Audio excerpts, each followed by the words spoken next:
Good morning and welcome to That's My Farm. I'm Mikhayla DeMott, your guest host here in Burton, Kansas, near Hutchinson, with John and Melody McCurry, along with their daughters. Buckle your gate! All right. Stay with us to hear about the history, the future, and the current practices of this ranch, along with John's involvement in the industry. Stay with us and we'll be right back after these messages from our sponsors.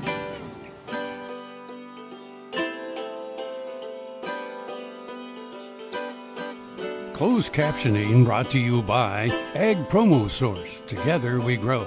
Learn more at agpromosource.com. That's My Farm is brought to you in part by Tallgrass Commodities. Big enough to serve, small enough to care. Good morning and welcome to That's My Farm. I'm Mikhayla DeMott, your guest host, and I am here with John McCurry at the McCurry Angus Ranch near Hutchinson, Kansas. So to start off, John, tell me a little bit about the history and the background of the ranch.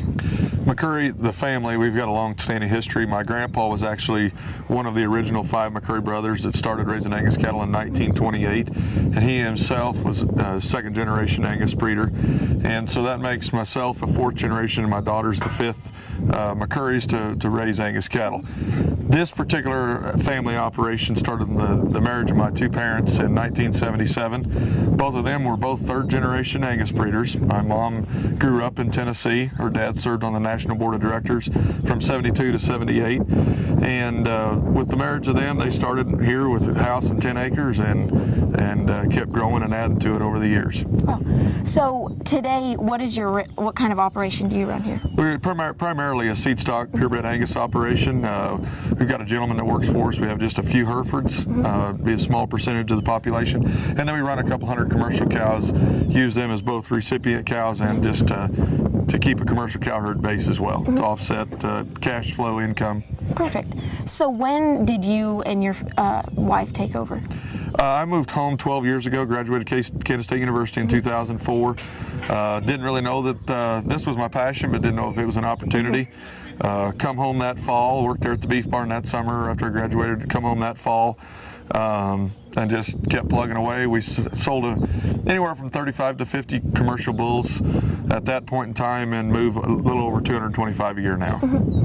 So if I'm correct, the ranch used to be called Moran's.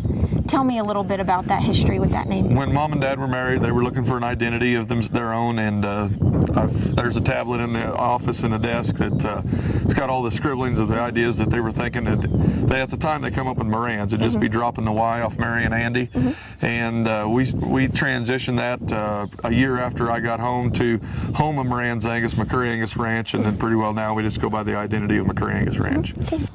So you mentioned that you didn't really know this was your passion until later on in life. So what kind of was your childhood like, and when did you kind of decide you? Well, Angus has always been what I lived and breathed, and it was just a matter of whether you can make it work economically. When growing up here, it was my sister and my parents, and it was a small family operation. As we kind of joke around, it was an overgrown 4-H project that kind of got to the point where you had to do something with it to make it pay, instead of just being a hobby.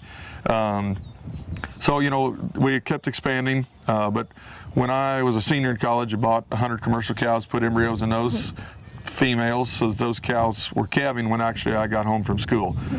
So that kind of catapulted us forward in terms of volume and numbers, taking older cows and propagating those genetics. At the same time, I knew I wanted to do this, but there's a couple leases that come along in terms of sizable acres that also allowed us to expand to make this a full-time operation. Great, thank you. We will be right back after these messages from our sponsors.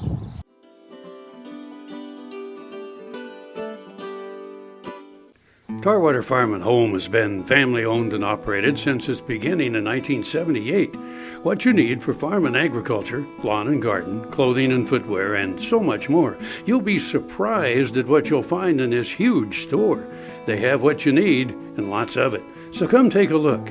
You'll discover that customer service is first and foremost. Always has been with the Tarwaters. Tarwater Farm and Home, 4107 North Topeka Boulevard.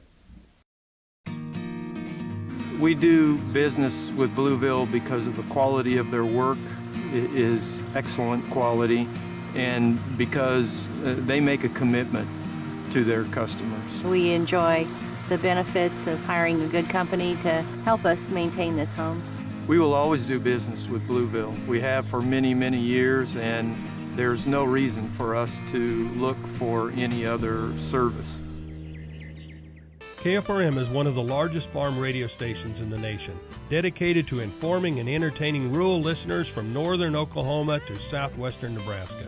You can catch KFRM in many ways, of course, 550 on the AM dial, streaming at kfrm.com, or on your smartphone by going to the TuneIn Radio app, or on Ag AM in Kansas on Tuesdays and Facebook every day of the week.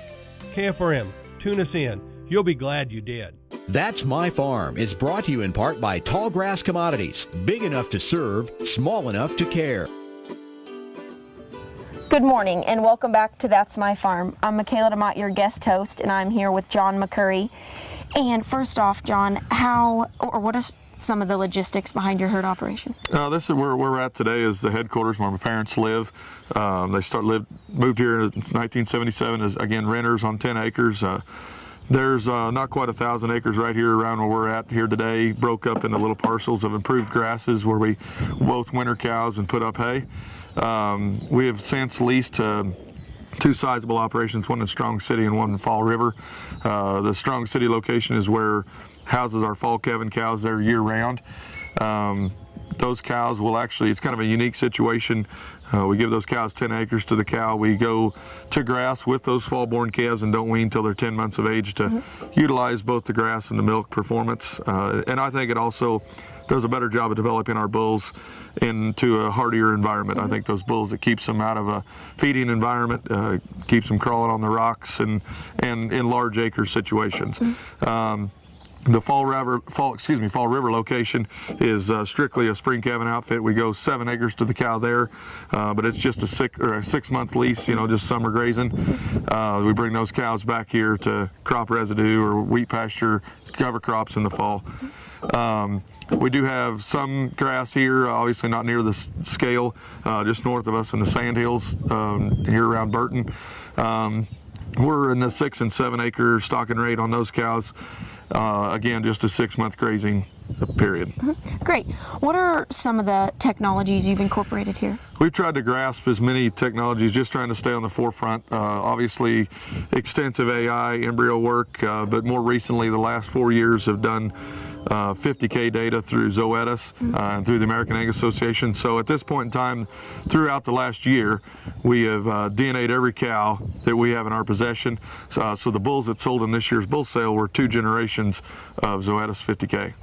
So kind of to go off of that bull sale, tell me a little bit about that. Our bull sale is the second Thursday in March, and this was our 5th one. We've been selling bulls for private treaty for 35 years previously, but moved to a live auction just more or less efficiency for multiple different reasons, and it was good. We had fed 400 people, had an unbelievable crowd, almost doubled our buyers in terms of volume of buyers this last year. The female market was strong. It was a very good sale. Perfect. What environment do you sell your bulls in at your bull sale? Well, not knowing whether the bull sale, when we launched it was going to be a success or not, we just used a machine shed and went with the video auction. We sell our bulls by sire group, and in those sire groups are both spring and fall-born bulls, so it was going to be an undertaking, to say the least, to get bulls in and out of a ring, keeping them separate and then getting them pinned back. So we chose the video auction. So we actually sell the bulls off of TV and use Superior Livestock, Superior Productions as our internet bidding base. You can either call in or click to bid. It's been very well received. It takes minimal labor. Guys can go look at bulls that throughout the sale and know where they're going to be pinned at instead of trying to find them out back. Perfect. Great. Thank you. We'll be right back after these messages from our sponsors.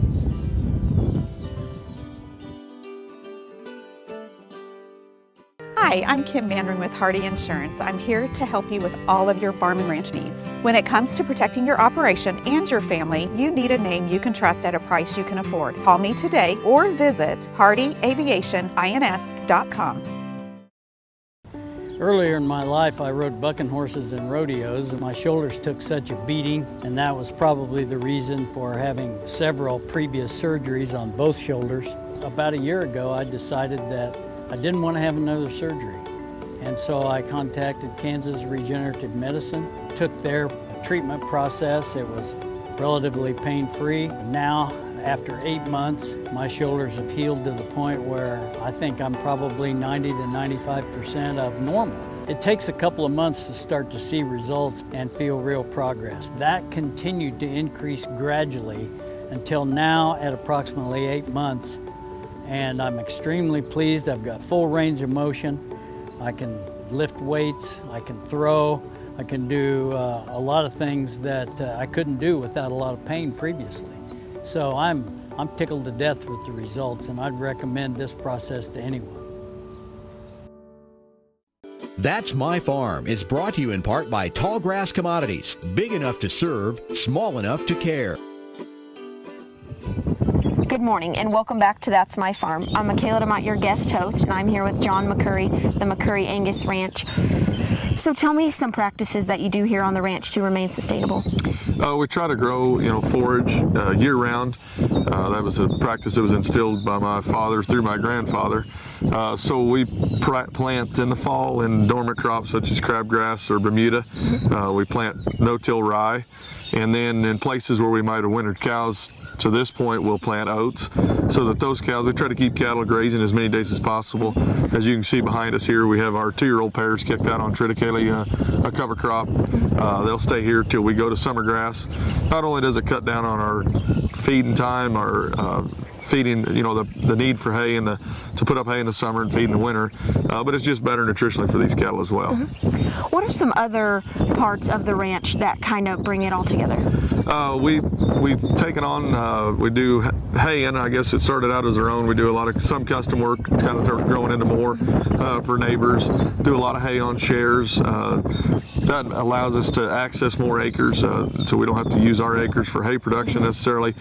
We can go use our machinery and put up hay on shares with neighbors or other ranchers. Other tools we use on a daily basis would be, we do have a little string of horses. We're raising a few colts now. Use those, it just makes everything easier. Seems like cattle respect horses extremely well. And it's just a tradition. It's part of the tradition too, is cattle and horses go hand in hand. Perfect. Are there any other practices here on the ranch that you do to kind of keep up with the trends and the times? We try anyway, yes. We're just one unique, maybe it's a little out of scope, would be we've been using chicken litter as our fertilizer. We have to haul it in about an hour and a half, but it keeps us from having to buy commercial fertilizer, and it offers a lot in terms of nutrient and trace minerals. So that's something that's probably as unique to us as anybody in this particular area anyway. So it's putting chicken litter, and we're trying to do it on an annual basis. We're not necessarily sitting in cow-calf country here where we're at as well. So we've taken marginal or below average ground, put it back to soils that it complements, or grasses that complement the soils, the tougher soils, whether it be sand or alkali, and try to graze that ground instead of farm below average or marginal ground that doesn't pay. This is Jose tall wheatgrass, this clump right here. Where this particular farm sits is terrible soil, a lot of oil field damage previous from the 80s or 70s even. So this is high alkali ground. It's virtually white if it wasn't growing grass, and Jose tall wheatgrass thrives on alkali grass. This used to be a brome field, but the drought pretty well wiped it out from 2011 through last summer when we got a little reprieve. You can tell by the pond here behind us that it's normally bank full, that there's not much stockpiled water. The Bermuda and crabgrass used to be two grasses that a lot of people fought, and they're great forage. Why fight them? Just join them and let them. So we've started managing those two grasses through no-till of both rye and oats, and so I guess predominantly this farm's turning over to more Bermuda and crabgrass. We try to spray. When we fertilize it in the summer, we'll put a dash of Grazon in there to control broadleafs and thistles and any tree saplings that might be coming on as well. Awesome, great. Thank you. We will be right back after these messages from our sponsors.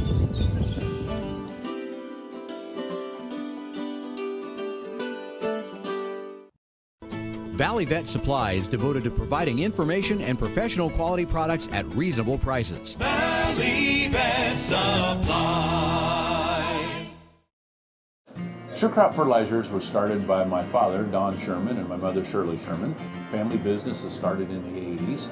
We predominantly focus on plant nutrients and what we can do to give growers better responses with the fertilizer dollars that they do, and what we can do to make those things work better for that grower.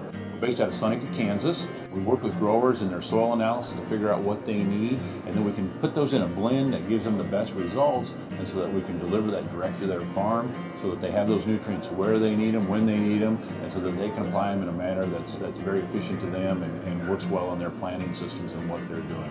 Sure Crop Fertilizers has been around for a long time. We always say we're big enough to take care of everything you need, but we're small enough to do it quickly. You can get a hold of us at 1-800-635-4743. Our website is surecropfertilizers.com, and you can always email me at Corey@surecropfertilizers.com, and with any questions you have, and we're glad to answer and work with you. That's My Farm is brought to you in part by Tallgrass Commodities, big enough to serve, small enough to care.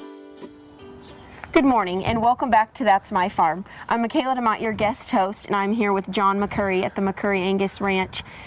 John, how have you seen the ranch evolve over the years since you were a kid? Like I said earlier in one of the earlier segments, it was more of an overgrown 4-H project. Sister and I, parents each bought us a cow when we were infants. They just naturally progress and you get more of them. In 1994, I believe it was, we sold every animal that was AI sired to an operation. So it was kind of almost like starting over again.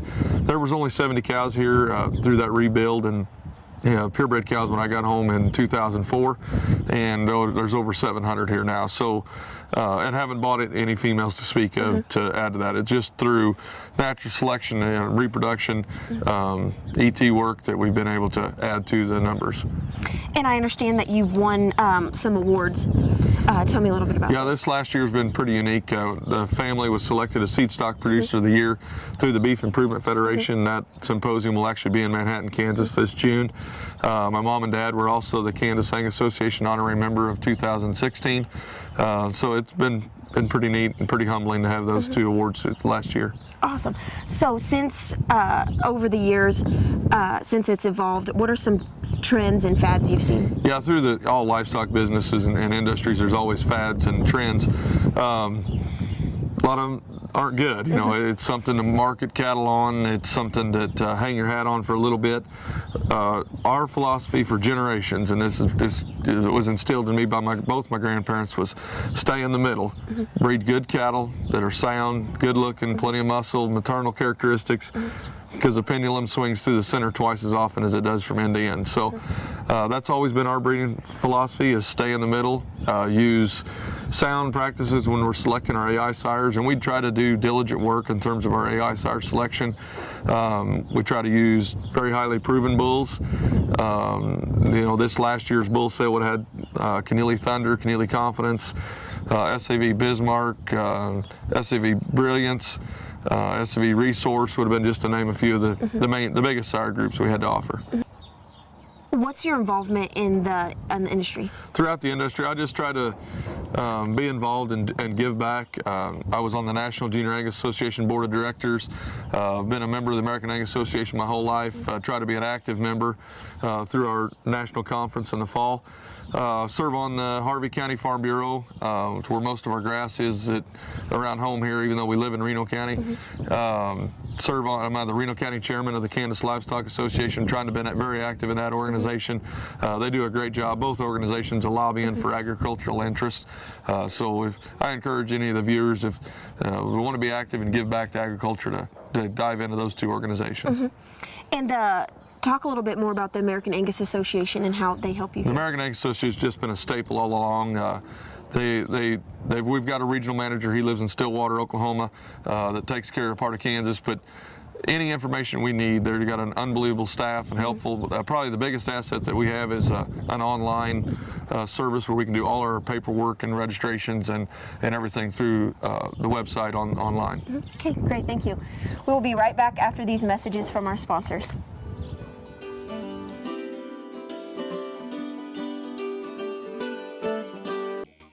The Kansas Wheat Innovation Center in Manhattan is rediscovering ways to get improved varieties and new genetics in the hands of farmers faster. Grower-led and checkoff-funded research initiatives are bringing about positive change. This grassroots leadership provides a strong voice in Topeka and Washington, D.C. Now is the time to partner with Kansas Wheat in moving wheat forward. Kansas Wheat Commission and Kansas Association of Wheat Growers. Farmers investing in their future and yours. Log on to rediscoverwheat.org.